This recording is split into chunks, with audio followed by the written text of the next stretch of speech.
There's been a bit of a recent influx in new Megaminxes with the releases of the ShengShou Aurora. You know what, that's too hard. I'm just gonna call it the ShengShou for this video. Okay? Awesome.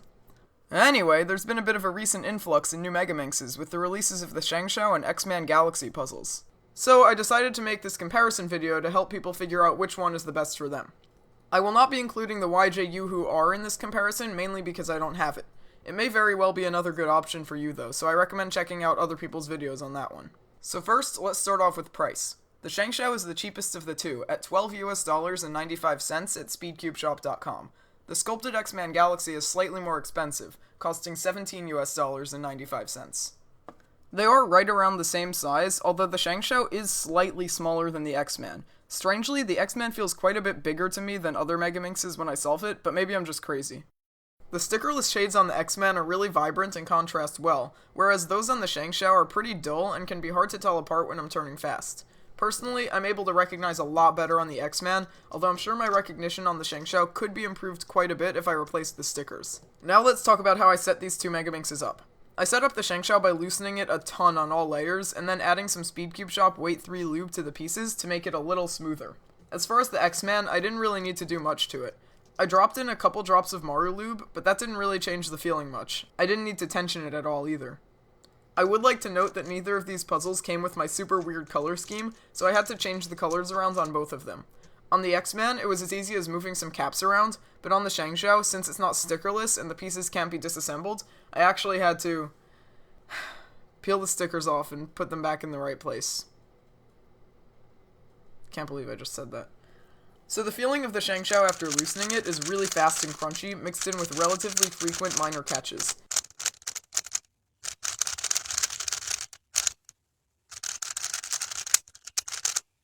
The feeling of the X-Man is very smooth, moderately fast, and slightly crackly. It also feels extremely stable, unlike most other Megaminxes such as the YJ Yoo-Hoo and the new ShengShou. This stability took a while for me to get used to. I've been using the Yoo-Hoo as my main for around a year now, and I've grown to take advantage of its unstable feel. After a few solves on the X-Man though, its stability proved to be a plus. The ShengShou has these super small ridges on the corners to help with grip.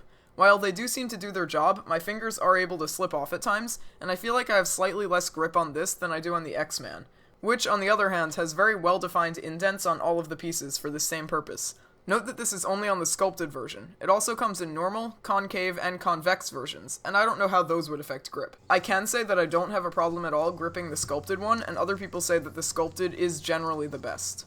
Corner cutting on the ShengShou is around line to line, and reverse is about a fifth or a quarter of a piece, but both of these limits take a decent amount of force. This results in small catches when trying to reverse corner cut until enough force is applied.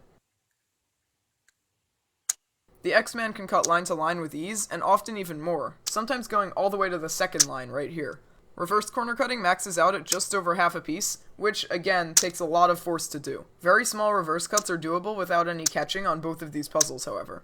It is important to note that all of these amounts of corner cutting do differ based on the side, because the tensions are not exactly even on either puzzle. Neither of these puzzles pop often, if at all, although I can take pieces out extremely easily due to my stupidly loose tensions. Corner twisting is an extremely minor issue on the X-Man, and I haven't really experienced it much at all with the ShengShou. Overall, both of these Megaminxes are great puzzles. They have different turning styles, and one may fit you better than it would fit someone else. Their only cons are rare corner twists on both of them, and minor catches on the ShengShou. I personally prefer the turning style and shades of the X-Man, and I tend to get good times on it, but I can get very similar times with the ShengShou and even my original Yoo-Hoo. What I recommend doing if you're looking for a new Megaminx is to listen to the pros and cons of each, and also figure out which one fits your turning style the best. I would have to give the X-Man a slight edge for me personally, but that might not be true for everyone. If you're currently happy with your Megaminx main, I see no reason to get either of these, unless you're a collector or you think one of them would be a lot better for you. However, if you're not satisfied with your main, or you don't currently have a Megaminx at all, both of these are excellent choices. You can check out both at SpeedCubeShop using the referral link in the description. So that's about it, thanks for watching, and I'll see you on my next video.